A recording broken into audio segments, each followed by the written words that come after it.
እንደፈለገ የሚናገር ጴንጤ እንደተፈለፈለ ታውቃለህ እዚህ ሀገር። they don't care። የምናገረው ወደ ጌታ መምጣት የጀመሩትን ምን ያደርግ ይሆን ብለው አያስቡ። ስትነግራቸው ምን አገባኝ ይልሃል በኩራት። ጆክ በኢየሱስ ላይ ጆክ፣ በቃሉ ጆክ። they don't care። ኧረ እባክህ ነገር ተው፣ ወደ ጌታ የሚመጡትን እኮ አስቀረ። you don't care። የርህራሄ ልብ የላቸው፣ የእረኝነት ልብ የላቸው። እንደፈለጉ ይናገራሉ፣ የፈለጉትን ፖስት ያደርጋሉ፣ እንደፈለጉ ጆክ ያደርጋሉ፣ እንደፈለጉ። እግዚአብሔርን ያለ መፍራት ምልክት ናቸው። ምልክትነታቸው አይፈሩትም፣ ይዳፈሩታል። ምን ችግር አለበት እንደፈለግኩ ብለብስ የሚሉ ሰዎች አሉ ቸርች ውስጥ።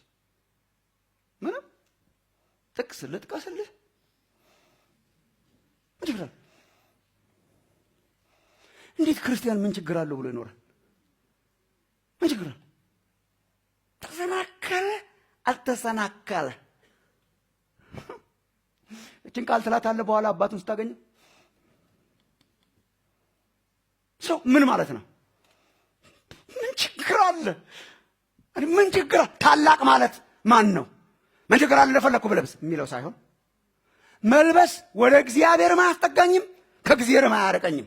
አንፍሪ ግን ወንድሜን የሚያሰናክለው ከሆነ ይሄ ነው ጀግንነት። ይሄ ነው ጀግንነት። በእኔ ልብስ ምክንያት የሚሰናከል ከሆነ ተሰናከልኩ የሚሉትን እነሱ ምን ማድረግ አይቻልም። ሁሉ ነገር የሚያሰናክላቸው ልጆች አሉ። I'm not talking about them። ይሄ እናንተ ገብቷችኋል፣ ሳቃችሁባቸው። grow up ነው መልእክቱ። ኢየሱስን ተመልክተን እንሩጥ ነው እንጂ የማሙሻን አለባበስ ተመልክተን እንሩጥ አይደል? ቅዱስ ቃሉ ግን አሉ ሁሉ ጊዜ ቸርች ውስጥ ወደ ኃጢአት የሚመራ ያለባበስ አይነት አለ። ያ አስተውሎት ጋር ነው ወይ ጥያቄ ካላችሁ? የወንድም የሴትም፣ በሴቶች ብቻ ነው የምንጨክነው። የወንድም የሴትም ስታይል አለ የሆነ ነገርን የሚያመላክት። ሁሉ ነገር ምልክትነት አለው። ስርዓት ምልክትነት አለው። ስርዓት አልበኝነት ምልክትነት አለው። እኔ ስርዓት አለኝ ግን ውጪ ነው ስርዓት አልበኛ የሚመስለው። አልመጣችሁም ወይ ስንማር ማቴዎስ 14:15 ከውስጥ ያለ መውጣቱ አይቀርም። ውስጥ አመጽ ካለ ይገለጣል። ውስጥ ስርዓት ካለ ይገለጣል። ሌሎችን ያለ ማሰናከል የመጠንቀቅ ትሁት ህይወት ውስጥ ካለ አለባበሴ እንዴት አመፀኛ ይመስላል? አለባበሴ ሰው ሊያሰናክል ይችላል። ያ ምን ላድርግ? ቆርጠ ጣላት በቃ። እና የወንድሜ ጠባቂ ነኝ። ያ የእህቴ ጠባቂ ነኝ። ያ እና መጠንቀቅ አለብኝ ስለብስ የእግዚአብሔር ልጆች እንዳይሰናከሉ። ያስ ምንድነው ኃጢአትነቱ? ለምንድነው እዛ ዲስከሽን ውስጥ የምንገባው? ሰውን አለማሰናከል በራሱ እኮ ትልቅ ጽድቅ ነው። ልብሴ ይሆናል፣ ንግግሬ ይሆናል። እንደፈለጉ ያወራሉ። they think የሚያድነውን ይሄ ሁሉ ዘሎ ያድነዋል ብለው ነው የሚያስቡት። ሰው ይሰናከላል ብለው አያምኑም። እኛን እየሰማ ስንት ሰው ወደ ኋላ ሸሽቶ ይሆን? እኛን እያየ ስንት ሰው ከክርስቶስ ወደ ኋላ ብሎ ይሆን? ተጠንቀቁ። this is my message ዛሬ። ያንተ ጆክ የሚያሰናክል ከሆነ ዚፕ አትሞት የኔ ወንድም።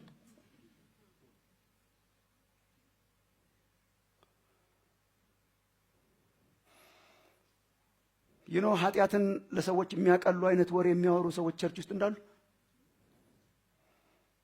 ወደ ኃጢአት የሚመሩ ነው ማቀለል ማለት አዳዲስ እያለን እኛም እንደዛ ነገር ነበርን። ስታድጊ ይለቅሻል። አሁን መብል ላይ፣ መጠጥ ላይ፣ ኃጢአት ላይ፣ ርኩሰት ላይ፣ አልኮሆል ላይ፣ ድራግ ላይ ጥቅስ እየጠቀሱ ማለት ደካሞች እንዲወድቁ፣ ደካሞች እንዲሰናከሉ ማሳበቢያ ጸጋ አለች። የጸጋ ዘመን ነው። እውነተኛ ጸጋ ማለት እኮ ለሌላው የምትጠነቀቅ ጸጋ ናት። እውነተኛ ጸጋ እኮ የፈለግኩትን ላረግ እችላለሁ ግን አላረገውም ናት። እንደዛ እኮ ናት ጸጋ። ላረገው እችላለሁ ግን አላረገው። ለምን ይሰናከላል? ትንሽዬ ልጆች አሉ፣ አዳዲስ አማኞች አሉ፣ ርቀት ያሉ ሰዎች አሉ። እንዳታሰናክሉ ተጠንቀቁ። ንግግር፣ ጆክ፣ የምትጽፉት፣ የምትለብሱት፣ የምትናገሩት፣ የምታስተምሩት ኃጢአትን የሚያቀል ክርስቶስን ዝቅ የሚያደርግ ሰዎችን ከዘላለም ነገር የሚያሰናክል እንዳይሆን ተጠንቀቁ። ትምህርቱ እሱ ነው። ማቴዎስ 18 ታላቅ ማን ነው? ላለማሰናከል የሚኖር ትንንሾችን ሲያይ የሚጠነቀቅላቸው ወደ እግዚአብሔር መንግስት ድክ ድክ ድክ ድክ እያሉ ያሉ ግልገሎችን ሲያይ ኬር የሚያደርግ እንደ ኢየሱስ መንጋው ውስጥ ጨፍልቆ ማያልፍ ከትራክ ማያወጣ ማይጠልፍ በሩጫው ሜዳ ላይ ጠልፎ ማይጥላቸው ከዘላለም ነገር የማያስቀራቸው መንግስተ ሰማያትን የማይዘጋባቸው ለእግዚአብሔር ልጆች የሚጠነቀቅ ኬርፎ።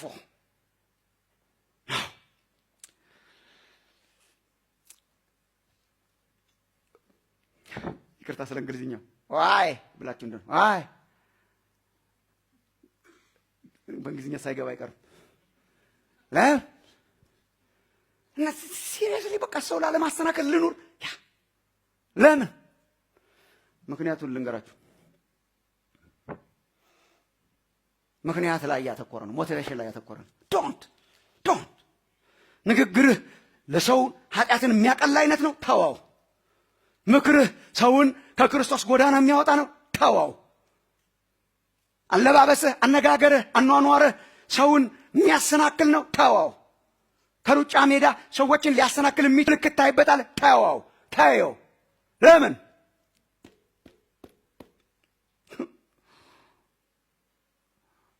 ሁለት ምክንያቶችን ሃይላይት አደርግላችኋለሁ ከማቴዎስ 18።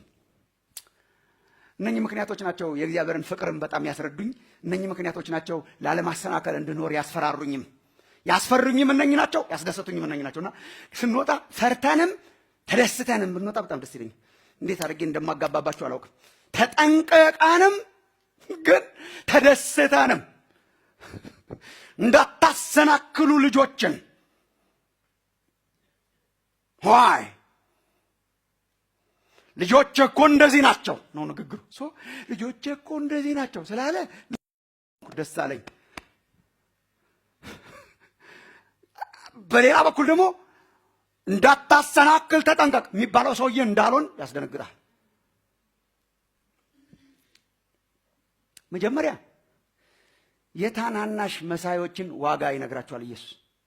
ደቫሌዮ እንዳትነካ፣ እንዳትሰብር፣ እንዳታሰናክል ዋይ ቫሌዮ ዋጋቸውን ልንገርህ ያለ ይመስላል ኢየሱስ። እስቲ ተመልከቱ የእግዚአብሔርን ቃል። ዋጋቸውን ልንገራችሁ ቫሌዮ። እኛ ድሮ የምንማርበት ኮሌጅ ፊት ለፊት የፈርኒቸር መሸጫ ነበር፣ የቤት ዕቃ መሸጫ ብርቅ ነበር። ያኔ ድሮ ነው የተማርኩት እኔ። እሺ አሁን ሳስበው ራሱ ደነግጣለሁ። አይ ግራጁዌትድ 1997 በፈረንጅ አቆጣጠር ማይ ፈርስት ዲግሪ ኢቲሲ ስጨርስ ማለት ሶ ዞዝ ዴይስ የፈርኒቸር ዕቃ እንዳሁኑ ብዙ አይደለም። ርካሽ ዕቃም እንዳሁኑ አገሩን አልወረረውም አልወረረውም። አንዳንድ ውድ ፈርኒቸር መሸጫ ዕቃዎች ነበሩ እና አንድ ተከፈተ ኮሌጃችን ፊት ለፊት እና ስታያቸው ሲምፕል ነገር ናቸው። ጠረጴዛ ላይ የሚቀመጡት ምናምን ስታያቸው ሲምፕል ናቸው። ዋጋቸው ግን ያኔ ራሱ ሰማይ ነው። አሁንም አንጃ ሰማይ ናቸው። ኖርማል ይመስላሉ፣ ግን አስደንጋጭ ናቸው። እንደፈለክ አንስተህ ለመሞከር አይመቹም። ይሄን ግን የተማርነው አንድ ጓደኛችን ዋጋ ከፍሎ ነው። ዝም ብሎ ኖርማል ዕቃ ቤት መስሎት ገብቶ እሺ ምናምን ሲል ወድቆ ጠቅላላ ትምህርት ቤቱ መዋጮ አርጎ ከፕሮፌሰር እስከ ልጅ ፕሮፌሰሮቻችንም እኛም ብር አዋጦ ተብሎ ተለምኖለት የተከፈለ ማለት ነው። አንድ ኮሌጅ አዋጦ ነው የከፈላት። ስታያት አትመስልም። ሰውየው አልመሰለውም ሲጫወትባት እንደዚህ ማለት ነው። የእውነት አልመሰለውም። ከዛ ነው ብዙም አንገባም ከገባን ግን ሉክ አት ዘ ቫሊዩ ሉክ አት ዘ ፕራይስ ታግ